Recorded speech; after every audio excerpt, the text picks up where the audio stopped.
Assalamualaikum warahmatullahi wabarakatuh. Kawan-kawan, apa kabar di hari Minggu ini, tanggal 10 Januari 2020, masih di awal tahun ya kawan-kawan ya. Apa kabar di siang hari ini? Moga-moga tetap sehat ya kawan-kawan ya.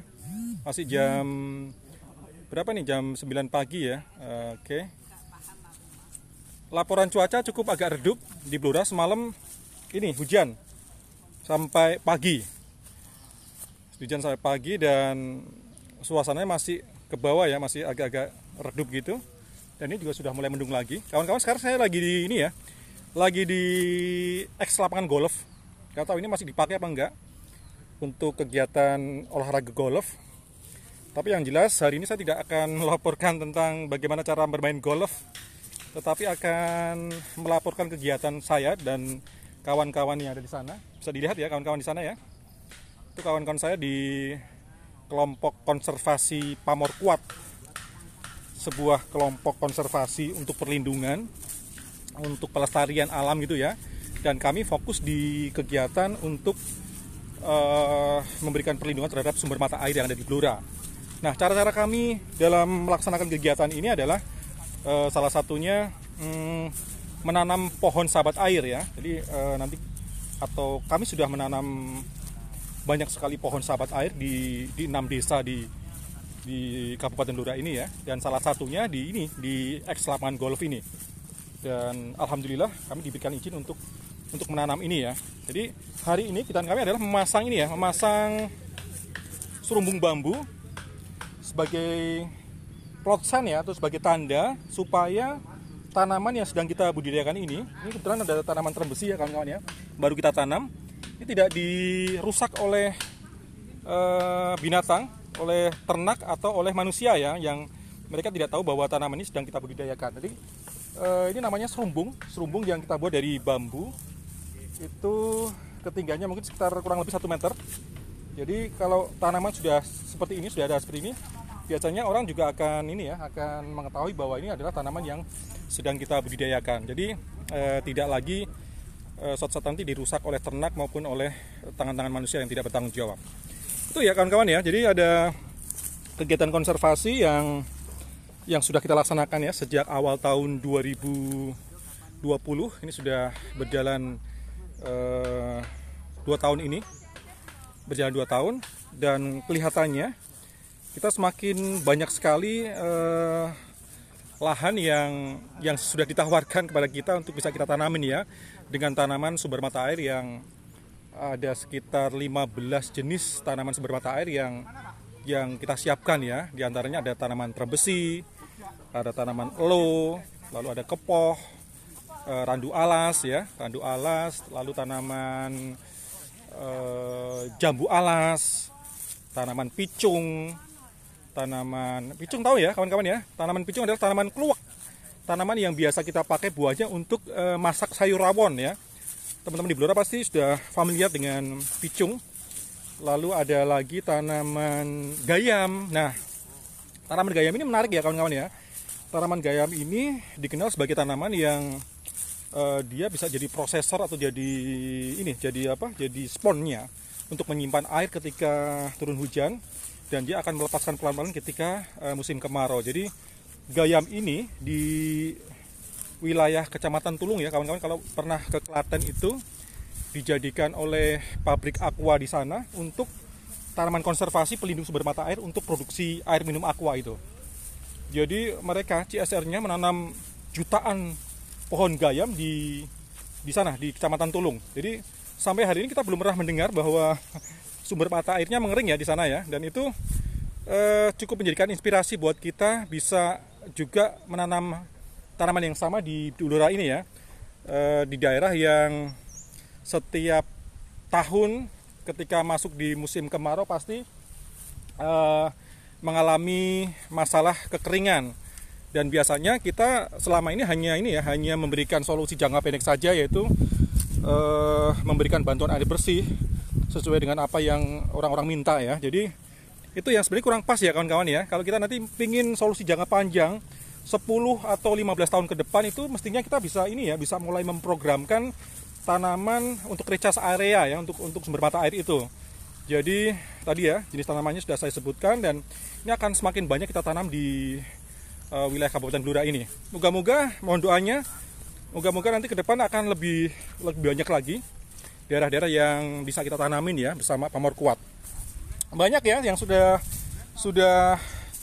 antri ini kawan-kawan, dan salah satunya adalah di daerah atau di wilayah 3 KPH yang ada di Kabupaten Blora ini ternyata sudah mulai antusias untuk juga melaksanakan menanam pohon sahabat air ini.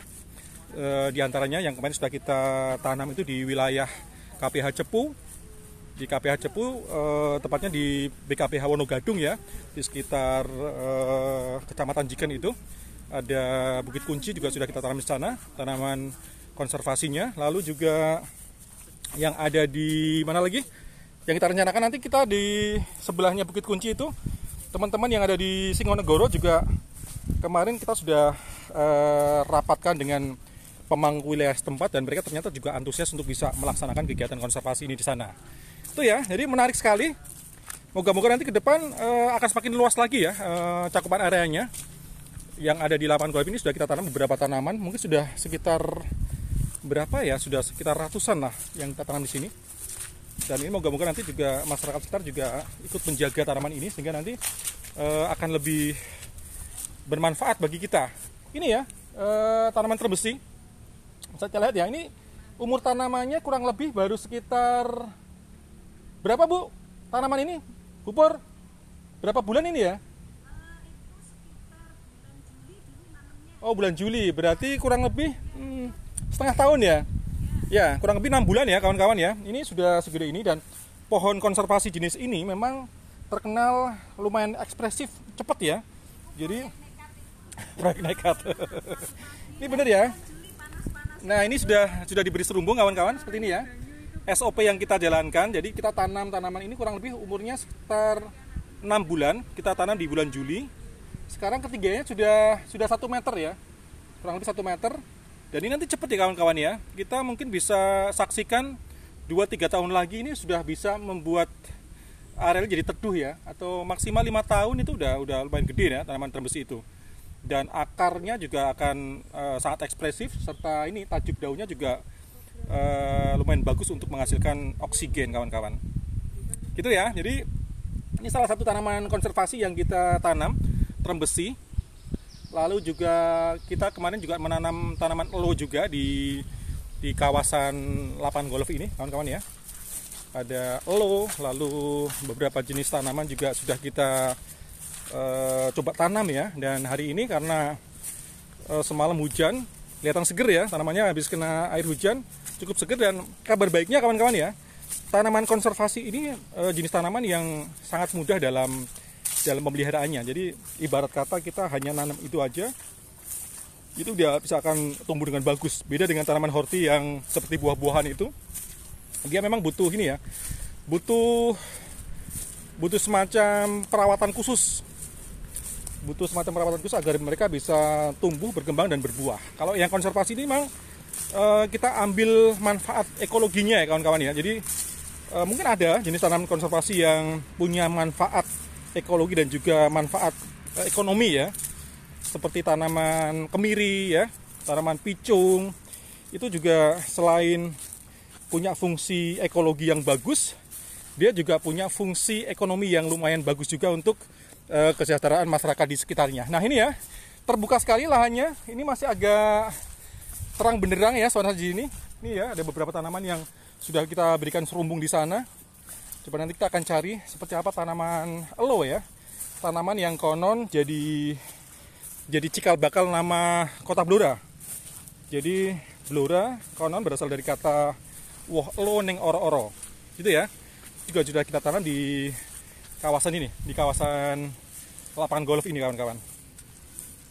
Cukup luas sebenarnya lapangan ini, cukup luas, dan cukup banyak space yang bisa kita tanamin. Nanti di sekitar atau di kalian tanaman yang sudah kita tanam itu akan ada semacam jogging track itu ya, untuk kegiatan berolahraga dari warga sekitar atau orang yang ingin berolahraga di sekitar kawasan lapangan golf ini. Oke, saya sapa dulu kawan-kawan yang sudah bergabung. Mbak Sri Badriati, apa kabar? Sedang menonton di Japah ini. Iya, di Japah atau di Todana nih Mbak Sri Badriati, di Gunungan ya. Pak Matius, oke Pak Matius, apa kabar? Selamat pagi, selamat berhari libur Bapak. Pak, kalau bisa tanam apa nih? Gandaria, pohon besar, buahnya untuk nyambel enak banget. Tanaman gandaria ya Pak ya. Coba nanti saya akan tanyakan ke teman-teman saya ya Pak ya, teman-teman konservator yang lain. Mas Andono, Mas Eko mungkin tahu tanaman gandaria? Gandaria. Nah ini ada kawan saya, Mas Eko ya. Gandaria aku enggak. Ya ada yang nanyain, Pak Matius ini bilang, Pak kalau bisa kita tanam gandaria, pohonnya besar, buahnya untuk nyambel itu enak banget. Aku pernah dengar, pernah lihat tapi lupa. Itu Ya, Pak. salah satu kenapa dipakai di Jakarta itu kan nama-nama jalan, itu kan dari buah. Itu salah satu daerah Gandaria itu. Gandaria nama ya. pohon Itu memang. berarti memang tanaman jenis vegetasi yang diabadikan untuk nama jalan ya. Iya. Oke, Pak Matius, usulnya bagus sekali. Nanti kita cari Pak ya. Mas Eko, kita PR nih. Iya. Ada kawan kita yang cukup perhatian dengan kegiatan ini. Beliau menyarankan untuk menanam tanaman gandaria. Oke, Pak Matius. Oke nih kawan-kawan juga semangat nih. Kita akan cari ya. Ada beberapa tanaman yang sebenarnya sudah kita tanam, termasuk kemiri, terus picung itu juga salah satunya jadi tanaman konservasi yang punya fungsi ekologi dan ekonomi Pak. Jadi termasuk jambu alas itu juga salah satu tanaman yang cukup bagus ya. Nah ini kawan-kawan, ini tadi umur tanamnya hampir sama dengan yang tadi, tapi ini lebih gede ya. Ini kemungkinan besar karena memang kondisi lahannya lebih bagus. Ini sama ya dengan tadi, tanaman terbesi, tetapi ini lebih gede dan lebih tinggi. Mungkin ketinggiannya sudah 2 meter ya. Kalau yang tadi kita lihat yang di sebelah utara sana tadi sekitar 1 meter. Kalau ini sudah tinggi ya, karena posisi tempatnya juga agak upland gitu. Jadi mungkin tidak terendam air, jadi pertumbuhannya lebih bagus ini. Nah ini ya, ini salah satu taman konservasi yang kita punya kawan-kawan. Namanya adalah terem besi. Oke ya, wah itu keren tuh terem besi itu. Terem besi itu kalau sudah gede gitu, kita siang-siang pas panas gitu bikin bangku di bawahnya itu udah sejuk sekali kawan-kawan. Itu manfaat yang pertama kita bisa dapatkan adalah manfaat oksigen yang langsung kita bisa hirup ya di bawah pohon terem besi itu. Oke Pak Matius, terima kasih sudah memberi saran yang bagus. Pak Thomas juga sedang menonton. Selamat siang Pak Thomas. Mas Muhammad Nandim, boleh ya? Silakan kawan-kawan bisa like atau bagikan kalau misalnya tayangan ini dirasa bermanfaat, bisa kita bagikan ya. Monggo silakan. Nih kebetulan Pak Morindra juga semangat sekali. Ini Pak ada yang ngusul tanaman gandaria Pak. Bibitnya nanti kita siapkan ya Pak ya. Pak Matius ini monggo Pak Matius kalau nanti ada waktu boleh bergabung ya Pak di lapangan golf dalam kota ini. Kayaknya kita bisa diskusi banyak ya tentang tanaman-tanaman konservasi, dan kita juga bisa berolahraga juga nih di sini, trekking jalan di bawah terik matahari gitu. Kayaknya cukup menyehatkan ya Pak. Boleh kapan-kapan nanti Pak Matius bisa gabung dengan kita di sini di Pamor Kuat. Lalu Mas Budi Prayitno juga sudah menonton. Terima kasih sudah bergabung ya. Oke, kita lagi Mas Budi Sutiono juga ini anggota Blopak ya, Blora Panther Community, yang kemarin juga sudah mensupport kita dalam mendistribusikan banyak sekali bibit tanaman konservasi di seluruh penjuru Blora ya. Mulai di Kerandu Blatung, lalu Kenjiken ya. Ada beberapa tempat yang memang teman-teman di Blopak ini sangat semangat sekali untuk membantu kita dalam distribusi tanaman konservasi ini. Terima kasih banget ini. Kawan sangat membantu kita ya dalam kegiatan konservasi ini. Gitu ya kawan-kawan ya. Jadi meskipun melelahkan tapi cukup asik ya kegiatan konservasi ini. Jadi kita nanti mungkin bisa melihat hasil dari apa yang kita tanam hari ini dalam jangka waktu yang mungkin agak panjang, sekitar 10 sampai dengan 15 tahun. Itu juga akan jadi semacam tempat untuk bisa jadi wahana edukasi ya. Jadi wahana tempat kita bisa belajar bareng-bareng bagaimana konservasi itu dilakukan, bagaimana kita juga nanti bisa mengajarkan kepada generasi muda kita tentang manfaat konservasi. Jadi sehingga mereka tumbuh dewasa nanti juga akan jadi Jadi orang-orang yang perhatian ya dengan lingkungan dan memiliki semacam ini ya, sikap untuk ikut juga melindungi. Nih, saya mau tanya lagi sama Bu Dania, apa kabar? Kan, Mas Eko nih, saya mau tanya nih Mas, beliau ini teman Pamor Kuat yang aktif di ekowisata juga ya dan konservasi ini Mas. Saya mau tanya sedikit tentang gimana caranya, gimana tekniknya supaya areal konservasi ini nanti juga bisa jadi areal edukasi nih Mas. Apa langkah-langkah yang mestinya kita lakukan ini Mas? Ya, kalau area konservasi sebenarnya secara otomatis bisa dilakukan untuk menjadi area edukasi. Tinggal bagaimana kita membuat sebuah program untuk itu. Tuh, jadi ya contoh kecil aja tadi tentang pembibitan. Itu kan bisa jadi sebuah pembelajaran, bukan hanya dia tentang ekosistem, tapi bagaimana menghitung bibit, biaya yang keluar. Tadi pengalaman dari anaknya Pak Morin itu keren banget. Arya ya. Arya bahwa sekecil itu dia sudah bisa menghitung bahwa dia harus polybag harganya sekian, maka uang saya cukup gitu. Dia punya uang sekian. Nah, itu kan salah satu pendidikan yang bukan hanya tentang konservasi gitu kan. Ada ekonomi juga di sana ya. Ekonomi juga di sana. Jadi penting ya, itu hanya pembibitan, belum lagi nanti pas perawatan. Belum perawatannya. Mereka bisa mengamati bagaimana tanaman konservasi itu tumbuh dan berkembang, itu juga salah satu banyak nilai edukasinya juga di sana ya. Ngomong aja dia ngukur kalau selama ini terumbu karang ya, kalau kita ngomong terumbu karang, dia diukur pertumbuhan tiap tahun 1 tahun 2 cm dia diamati. Nah, sekarang diamati aja kalau terumbu besi ini setiap tahun pertumbuhannya berapa senti gitu kan. Jadi itu bisa jadi sebuah pengamatan. Penelitian kecil ya kalau ngomong pendidikan. Apalagi ini di seberang, kalau di area lapangan golf ini kawasan kita, bahwa sebelahnya ini ada sekolah yang kalau dia ngomongnya adalah sekolah tentang pendidikan karakter yang diunggulkan. Nah, itu kalau kepala sekolahnya tanggap itu bisa sebenarnya jadi nggak usah ngomong ini, lebih bisa memanfaatkan ini menjadi kawasan ini menjadi nggak usah jauh-jauh ya, mereka bisa langsung bisa jadi laboratorium lapang yang cukup luas dan sangat ini ya, sangat berkarakter juga ya untuk pendidikan mereka. Betul. Oke. Jadi keren ya. Jadi memang konservasi ini tidak hanya sekedar perlindungan, tapi di sana juga ada nilai edukasinya, ada nilai nilai kearifan lokalnya juga ada. Jadi banyak sekali yang bisa dipelajari ketika ini, dan nggak usah jauh-jauh ya Mas ya. Nilai ekonomi juga ada loh. Nilai ekonomi juga ada. Benar. Gini, kalau tadi cerita tentang air, berapa ketika musim kemarau air untuk beli air itu uangnya lah. Tadi dihitung sama Pak Morin berapa? Iya, kan gitu. Jutaan ya. Jutaan kan. Bahkan satu keluarga bisa 6 juta selama musim kemarau. Bayangkan kalau konservasi ini udah jalan, mereka bisa menghemat berapa puluh juta. Kan itu nilai ekonomi akhirnya kalau ngomong. Jadi kalau konservasi itu jangan dilihat hanya tanaman yang tumbuh gitu. Belum lagi nanti tentang ngitung kesehatan. Dan masalah sekarang adalah orang lebih suka mengejar yang produksi dan ekonomi ya. Padahal konservasi itu tidak begitu mereka anggap penting, karena memang dalam jangka waktu pendek tidak mendapatkan hasil yang karena manfaatnya jangka panjang dan nggak ada real. Kalau ngomong real itu sebenarnya realnya yang adem, kalau itu yang real dia rasakan. Dan oksigen langsung dihirup ya. Gitu. Tapi aja mereka nggak pernah ngitung.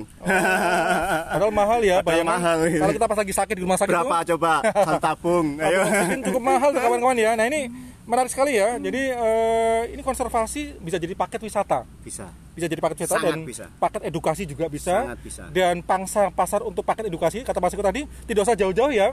Adik-adik kita yang masih sekolah di SD, masih di SMP, bahkan di SMA dan perguruan tinggi itu, mereka sangat butuh pendidikan konservasi Mas, karena itu nanti akan sangat menjamin kelangsungan tanaman ini di masa depan ya. Kalau kita hanya ngasih informasi ke orang-orang tua setua saya ini pasti percuma ya kalau nanti generasi yang di bawahnya tidak paham akan itu. Gitu Mas Eko ya. Oke. Makasih ya, banyak ini informasinya. Gitu ya kawan-kawan ya. Jadi konservasi jangan hanya dilihat dari perlindungan saja, tapi juga ternyata akan berakibat di masalah dampak ekonomi juga ya kawan-kawan ya. Tadi disampaikan sama Mas Eko,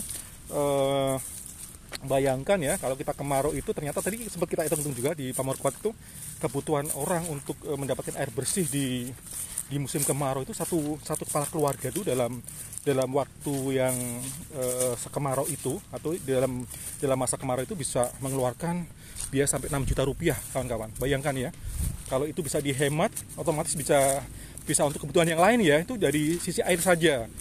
Bayangkan kalau itu bisa kita cegah ya dengan kegiatan program jangka panjang ini untuk menanam pohon sahabat air dan bisa untuk merecharge area, itu saya rasa akan jadi pilihan bagus ya, dan itu harus kita lakukan sekarang ya kawan-kawan ya. tidak bisa kita tunda-tunda lagi karena ini program jangka panjang. Kita nggak bisa menikmati program ini setahun 2 tahun ke depan, tapi memang agak panjang gitu ya. Minimal kalau kemarin kita hitung-hitung itu manfaat dari konservasi ini bisa kita lihat dan kita rasakan itu setelah di atas 10 tahun. Mbah Sadiman itu adalah tokoh fenomenal, tokoh legenda konservasi. Ini mungkin saya perlu tanya Pak Morin ini. Tokoh ini beliau yang kemarin ketemu sama Mbah Sadiman di Wonogiri ya Pak ya.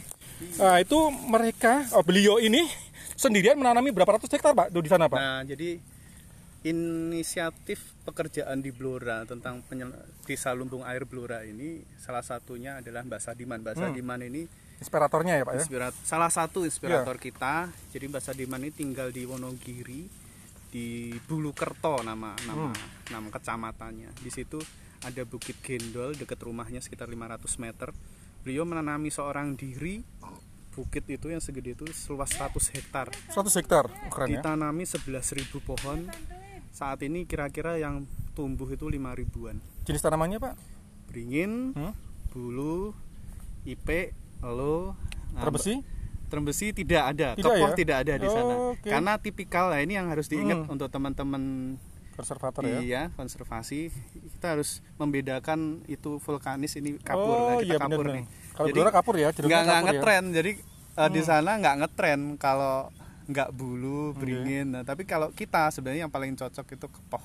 Kepoh dan trembesi ya Pak ini ya, trembesi tapi ya. Kepoh terus itu pengalaman Mbah Sadiman ini saya dengar dari Pak Mori kemarin katanya sampai hari ini juga masih banyak tantangan ternyata Pak ya. Masih banyak tantangan. Nah, di sini makanya kita harus merangkul kebijakan-kebijakan apakah kepala desa, perhutani, karena kita pasti akan pakai lahan perhutani yang luas. Dan ya kita selama ini bekerja itu tidak di lahan pribadi Bapak Ibu semuanya. Kita bekerja itu punya lahan di lahannya Pemda dan perhutani. Betul. Nah, sebentar lagi kita akan melakukan yang luar biasa lagi, bagaimana perhutani juga membuka diri untuk membuat kebijakan baru. Mungkin bahasa saya nanti kalau keliru, tapi kebijakan baru bagaimana pohon sahabat air ini bisa mengelilingi hutan-hutan di Blora. Ini sebagai recharge area Pak ya? Recharge area. Nanti insya Allah 20 tahun lagi kalau itu betul-betul kita laksanakan, kita tanam satu.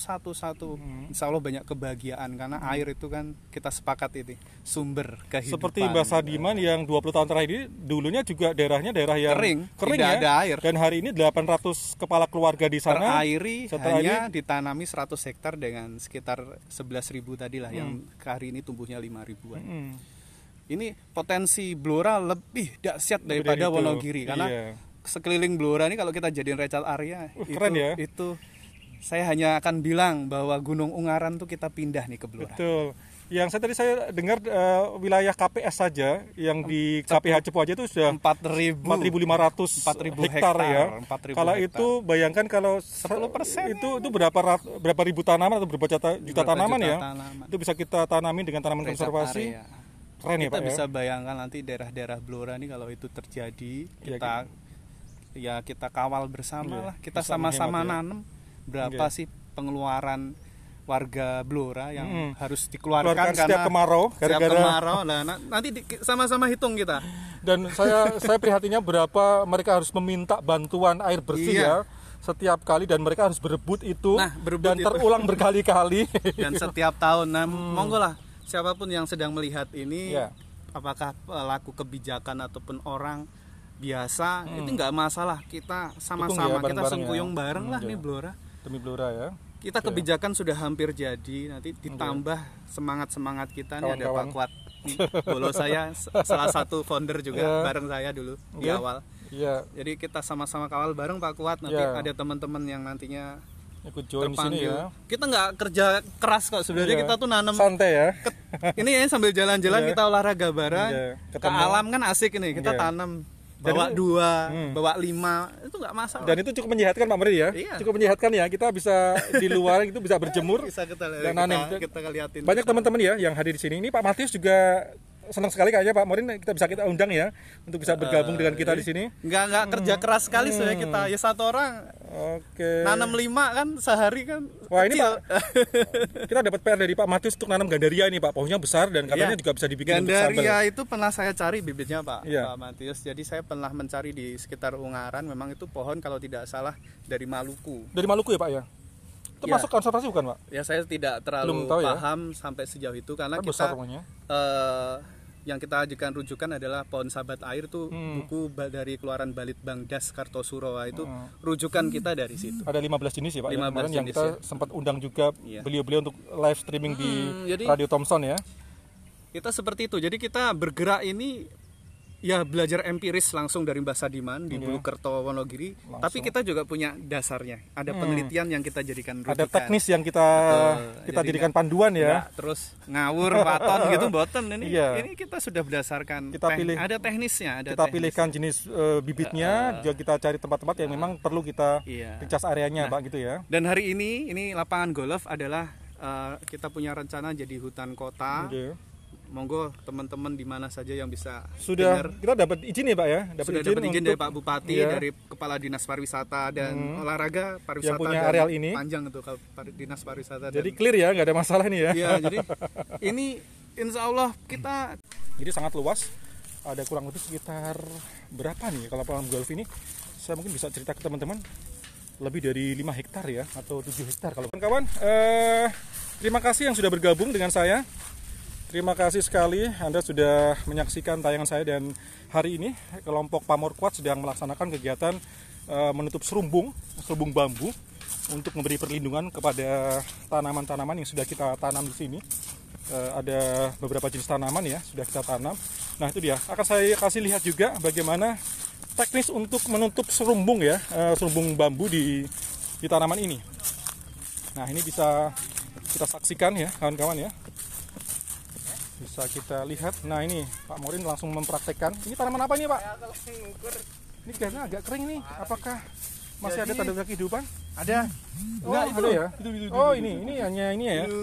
Nah ini kawan-kawan. Jadi bambu ini dibikin kotak gitu ya. Kotak seperti dipanjang gitu. Ini ditancapkan saja di sini. Jadi nanti fungsinya dia akan jadi pelindung. Ini Mas kurang masuk dalam nih kayaknya.